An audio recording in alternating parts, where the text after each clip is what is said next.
ሳውል መገለጥ ወደ ሆነው ክርስትና ከመምጣቱ በፊት አሳዳጅ፣ ገዳይ፣ አክራሪ፣ ጭምብል የለበሰ ሃይማኖተኛም ረጅም ቀሚስ የለበሰ ግን አገልጋዮቹን ያስራል። ረጅም ቀሚስ ለብሶ ይረግማል አሉ እኮ በእኛም ዘመን ረጅም ቀሚስ ለብሶ ወፍራም ኮፍያ አድርጎ የሚረግሙ። መርገም ትፈልጋለን? ልብስን አውልቀ ጠንቋይ ሁን። ዛሬ ለሀገር እንጸልያለን፣ ለጠቅላይ ሚኒስትር እንጸልያለን፣ ለሚኒስትሮች እንጸልያለን፣ ለአገልጋዮች እንጸልያለን። እያንዳንዱ ሰው ላይ ነው የምጸልየው። ሃይማኖተኛ ከሆናችሁ ፖለቲካ ውስጥ አትግቡ። ፖለቲከኛ ከሆናችሁ እንትን ውስጥ አትግቡ። ከመረጥኩ ያንተ ጉዳይ ያገባኛል። እኔ አይደለም እንደ የመረጥኩ። አትግባ ካልክ ካርድ ይዘህ እንዳትመጣ።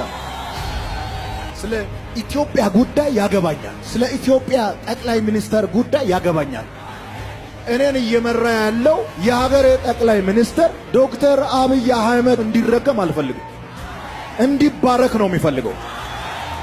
ለሀገር መሪዎች እንድንጸልይ ስለሚያዘኝ ምንም ማድረግ አይቻልም። የሃይማኖት ካባ ለብሶ የመርገም ቃል የሚናገሩ ሰዎች የተሰጣቸው እርግማንን የሚናገሩበት አንደበት ከሆነ መጽሐፍ ቅዱሳቸውን አስቀምጦ ልብሳቸውን አውልቆ የእርግማን ቃል መናገር የጠንቋይ ሥራ ስለሆነ መጋረጃ ውስጥ ቁጭ ብሎ ጠንቋይ መሆን ይችላል። እስራኤላውያን እንዲረገሙ ባላቅ የተባለ ሰው ገንዘብ ከፍሎ ባላምን አመጣ። ሲደርስ ግን እግዚአብሔር ጉሮሮን ይዞ መርገምን ወደ በረከት ነው የቀየረው። እኔ በኢትዮጵያ ላይ የተነገረውን መርገም ወደ በረከት ቀይሬያለሁ። ቤተ መንግሥት ላይ ወደ በረከት ቀይሬያለሁ። ኢትዮጵያ ውስጥ ወደ በረከት ቀይሬያለሁ።